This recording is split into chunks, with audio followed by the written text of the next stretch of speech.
ఢిల్లీ వెళ్లారు ముఖ్యమంత్రి రేవంత్ రెడ్డి. లోక్సభలో ఎంపీల ప్రమాణ స్వీకారానికి హాజరు కానున్నారు. హస్తినాటూర్లో పలువురు కేంద్ర మంత్రులతోనూ భేటీ కానున్నారు సీఎం. రాష్ట్రాభివృద్ధితో పాటు పెండింగ్ ప్రాజెక్టులపై చర్చించనున్నారు. వివిధ అంశాలపై కేంద్ర మంత్రులకు వినతి పత్రాలు ఇవ్వనున్నారు రేవంత్. ఏఐసీసీ పెద్దలతో భేటీ కానున్న సీఎం ఎమ్మెల్యేల చేరికలతో పాటు రాష్ట్రంలో కేబినెట్ విస్తరణపై చర్చిస్తారని తెలుస్తోంది. మరోవైపు ఈ నెల 27తో పీసీసీ చీఫ్ పదవీ కాలం ముగుస్తుంది. దీంతో కొత్త పీసీసీ ఎంపికపై కూడా ఢిల్లీ నేతలతో చర్చించే ఛాన్స్ ఉంది. పెండింగ్ లో ఉన్న నామినేటెడ్ పదవుల భర్తీపై ఏఐసీసీ పెద్దలతో రేవంత్ చర్చిస్తారని సమాచారం. ఇక సీఎం రేవంత్ ఢిల్లీ టూర్ కు సంబంధించి మరిన్ని డీటెయిల్స్ రాజు అందిస్తారు. రాజు, సీఎం ఢిల్లీ టూర్ అప్డేట్స్ ఏంటి? Thank you Sravanthi. PCC chief CM Revanth Reddy కొద్దిసేపటి క్రితమే ఆయన ఢిల్లీకి బయలుదేరారు. స్పెషల్ ఫ్లైట్లో బేగంపేట ఎయిర్పోర్ట్ నుంచి ఆయన ఢిల్లీకి వెళ్లారు.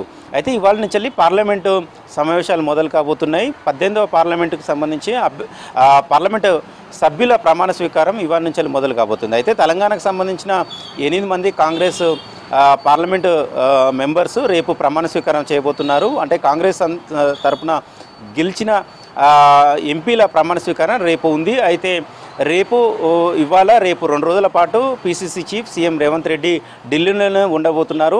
అయితే ఆ కార్యక్రమానికి హాజరు కావడంతో పాటు ఏఐసీసీ పెద్దలను ఏఐసీసీ ప్రెసిడెంట్ మల్లికార్జున ఖర్గే, అదేవిధంగా సోనియా గాంధీ, రాహుల్ గాంధీ, ప్రియాంక గాంధీని కలిసే అవకాశం కూడా ఉన్నట్లు తెలుస్తుంది. ఎందుకంటే తెలంగాణలో మరొక 6 క్యాబినెట్ను భర్తీ చేయాల్సి ఉంటుంది, మంత్రివర్గ విస్తరణ చేయాల్సి ఉంటుంది. మరొక 6గురికి మంత్రివర్గంలో చోటు కల్పించాల్సి ఉంటుంది. సామాజిక ఈక్వేషన్ల ఆధారంగా చోటు కల్పించాల్సి ఉంటుంది. దానిపైన ఇప్పటికే కసరత్తు చేశారు. అయితే ఈ నెలాఖరున లేకపోతే వచ్చే నెల మొదటి వారంలో క్యాబినెట్ విస్తరణ ఉండే అవకాశం ఉంటుందని పార్టీలో కావచ్చు, ప్రభుత్వంలో కావచ్చు ఒక చర్చ జరుగుతుంది. అయితే ఏ నేతలకు మంత్రివర్గంలో చోటు కల్పించాలన్న దానిపైన ఏఐసీసీ పెద్దలతోని PCC chief CM Revanth Reddy చర్చించే అవకాశం ఉంటుంది. కొన్ని జిల్లాలలో ఇప్పటివరకు మంత్రివర్గంలో అసలు చోటు లేదు. ఆదిలాబాద్, నిజామాబాద్, హైదరాబాద్, అదేవిధంగా ఉమ్మడి రంగారెడ్డి జిల్లాల్లో ఇప్పటివరకు ఎవరు మంత్రులుగా లేరు. కాబట్టి ఆ జిల్లాల నుంచి ఎవరెవరికి ఇస్తే బాగుంటుందనే దానిపైన కూడా చర్చించే అవకాశం ఉంటుంది.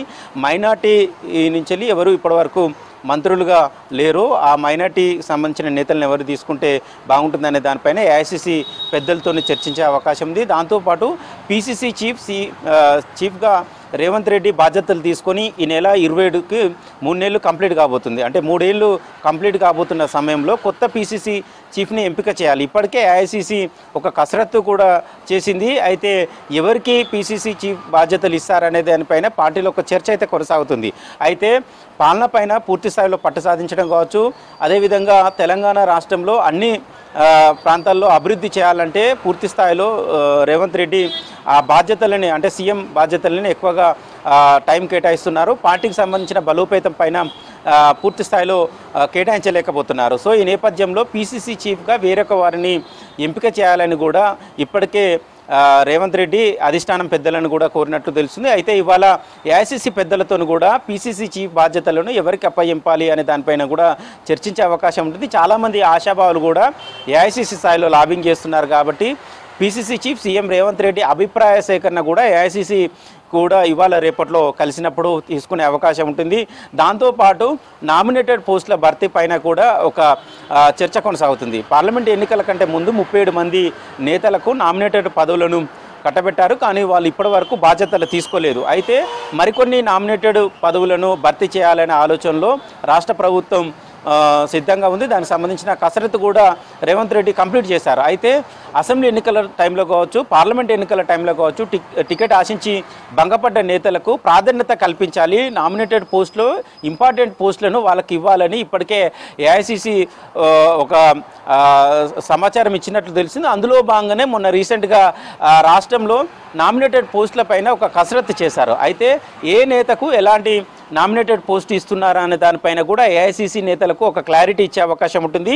ఇవాళ రేపట్లో ఏఐసీసీ పెద్దలతో కూడా ఈ అంశం కూడా చర్చించే అవకాశం అయితే కనబడుతుంది. దాంతోపాటు రాష్ట్రంలో కాంగ్రెస్ పార్టీ అధికారంలోకి వచ్చిన తర్వాత చాలా గ్యారంటీలను అమలు చేసింది. ఆ గ్యారంటీలలో ఇప్పటివరకు ఏ గ్యారంటీ అమలు చేశాము, దాని ద్వారా ఎంతమంది లబ్ధిదారులు లబ్ధి చేకూరుతున్నది. అదేవిధంగా మొన్న రీసెంట్గా క్యాబినెట్లో కూడా రుణమాఫీ పైన కూడా ఒక నిర్ణయం తీసుకుంది. 31,000 కోట్ల రుణమాఫీ చేస్తున్నట్లు రాష్ట్ర ప్రభుత్వం, రాష్ట్ర కేబినెట్ ఒక నిర్ణయం తీసుకుంది. ఆ నిర్ణయాన్ని కూడా ఏఐసిసి నోటీసులో పెట్టే అవకాశం ఉంటుంది. దాని ద్వారా ఎంతమంది లబ్ధి చేకూరే అవకాశం ఉంటుందనే దానిపైన డిస్కస్ చేసే అవకాశం ఉంటుంది. వీటితో పాటు పలు అంశాలపైన ఏఐసిసి పెద్దలతోని చర్చించే అవకాశం ఉంటుంది. రానున్న స్థానిక సంస్థలు కూడా త్వరలో రాబోతున్నాయి కాబట్టి పిసిసి చీఫ్గా ఎవరినైనా కొత్త వారిని ఎంపిక చేస్తే పార్టీని మరింత బలోపేతం చేసే అవకాశం ఉంటుంది. స్థానిక సంస్థల్లో కూడా కాంగ్రెస్ జెండా ఎగరవేయడానికి సులువుగా ఉంటుంది అనేది కూడా దిశానిర్దేశం చేసే అవకాశం ఉంటుంది. దాంతోపాటు ఈ మధ్యకాలంలో బీఆర్ఎస్ సంబంధించిన ఎమ్మెల్యేలు కాంగ్రెస్ నేతలతో టచ్లో ఉన్నారు. కాంగ్రెస్ పార్టీలో చేరడానికి చాలామంది ఇంట్రెస్ట్ చూపుతున్నారు. పార్లమెంట్ ఎన్నికల కంటే ముందే ఒక 3 ఎమ్మెల్యేలు కాంగ్రెస్ పార్టీలో చేరారు. ఇక పార్లమెంట్ ఎన్నికల తర్వాత చాలామంది చేరడానికి ఉత్సాహం చూపుతున్నారు. రీసెంట్గా పోచారం శ్రీనివాసరెడ్డి, అదేవిధంగా నిన్న జగిత్యాల ఎమ్మెల్యే సంజయ్ కుమార్, వీళ్ళిద్దరూ కాంగ్రెస్ పార్టీలో చేరారు. మరికొంతమంది చేరడానికి సిద్ధంగా ఉన్నారు. వారి పేర్లు, వారి యొక్క నియోజకవర్గాలకు సంబంధించిన సమాచారాన్ని కూడా ఏఐసిసి నోటీసులో పెట్టే అవకాశం ఉంటుంది. ఎందుకంటే కాంగ్రెస్ పార్టీలో చేరడానికి చాలామంది ఇంట్రెస్ట్ చూపుతున్నారు కాబట్టి వాళ్ళని చేర్చుకుంటే బాగుంటుంది. బీఆర్ఎస్ సంబంధించిన ఎమ్మెల్యేలు వాళ్ళు కాంగ్రెస్లో ఫస్ట్ చేరడానికి ఇక్కడ ఇంట్రెస్ట్ చూపుతున్నారు. ఒకవేళ మనం కాదంటే బీజేపీలోకి వెళ్ళే అవకాశం ఉంటుంది కాబట్టి వారిని కాంగ్రెస్ పార్టీలో చేర్చుకోవడానికి ఏఐసిసి ఇప్పటికే ఒక గ్రీన్ సిగ్నల్ ఇచ్చింది. కానీ ఎలాంటి కండిషన్స్ లేకుండా కాంగ్రెస్ పార్టీలో చేరాలని ఏఐసిసి చెప్తుంది. సో అదే విషయాన్ని మరొకసారి ఇవాళ చర్చించే అవకాశం ఉంటుంది. దానికి సంబంధించిన చర్చ కూడా ఏఐసిసి పెద్దలతోని PCC chief CM Revanth Reddy చర్చించే అవకాశం కనబడుతుంది.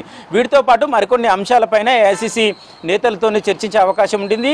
ఇక మరోవైపు కేంద్ర మంత్రులను కూడా ఇవాళ రేపట్లో 2 రోజుల పాటు కేంద్ర మంత్రులను కలిసే అవకాశం ఉంటుంది. రాష్ట్రానికి రావాల్సిన నిధులు కావచ్చు, అదేవిధంగా విభజన సమయంలో 2014 రాష్ట్ర విభజన సమయంలో ఇచ్చిన హామీలను నెరవేర్చడానికి కూడా కేంద్ర ప్రభుత్వం సహకరించాలి అనే దానిపైన ఒక డిస్కషన్ చేసే అవకాశం ఉంటుంది. ప్రధానంగా ఐటీఐఆర్ విషయంలోనే కాంగ్రెస్ నేతలు చాలా సీరియస్గా ఉన్నారు. ఐటీఐఆర్ సంబంధించి తెలంగాణలో ఏర్పాటు చేయాలని, అదేవిధంగా కాజీపేట కోచ్ ఫ్యాక్టరీ కావచ్చు, బయ్యారం ఉక్కు పరిశ్రమ కావచ్చు, మిగిలిన ఇరిగేషన్ ప్రాజెక్టు ఒక జాతీయ హోదా, ప్రాణహిత చేవలకు సంబంధించిన జాతీయ హోదా అంశం పైన కూడా కేంద్ర ప్రభుత్వం నుంచి ఒక హామీ తీసుకోవాలని భావిస్తున్నాను. అదేవిధంగా నిధులను సమకూర్చడంలో కేంద్ర ప్రభుత్వం కూడా తన వంతుగా తెలంగాణ ప్రాంతానికి నిధులను కేటాయించాలనే దానిపైన కూడా కేంద్ర మంత్రులను కలిసి వివరించే అవకాశం అయితే కనబడుతుంది.